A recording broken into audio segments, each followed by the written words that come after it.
जादुई जल परी की कहानी। जादुई जल परी की कहानी। बहुत समय पहले की बात है। एक छोटे से गांव के पास एक गहरा झील था। लोग कहते थे कि उस झील में एक जादुई जल परी रहती है, लेकिन किसी ने उसे कभी नहीं देखा था।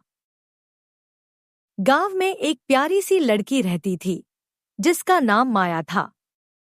माया बहुत दयालु थी और हमेशा दूसरों की मदद करती थी, लेकिन उसका परिवार बहुत गरीब था।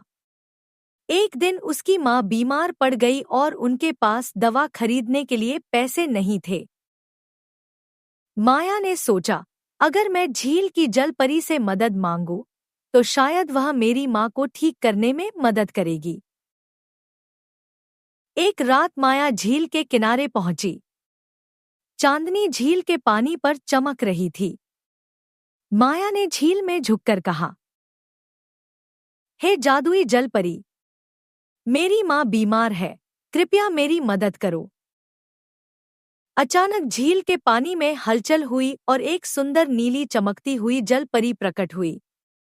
उसकी चमकती पूंछ पानी में झिलमिला रही थी।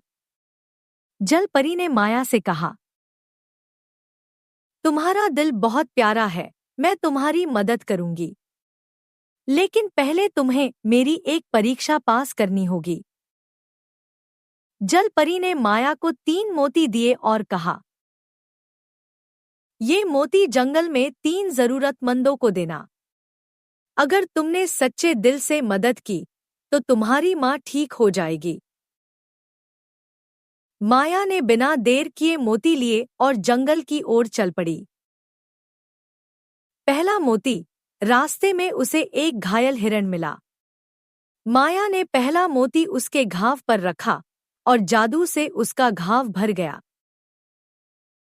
दूसरा मोती, फिर माया को एक बूढ़ी औरत मिली, जिसकी आंखों की रोशनी चली गई थी। माया ने दूसरा मोती उसकी आंखों पर रखा और वह फिर से देखने लगी। तीसरा मोती, अंत में माया को एक भूखा पक्षी मिला। उसने ऐसी और कहानी चैनल को सब्सक्राइब करें, सब्सक्राइब नाउ।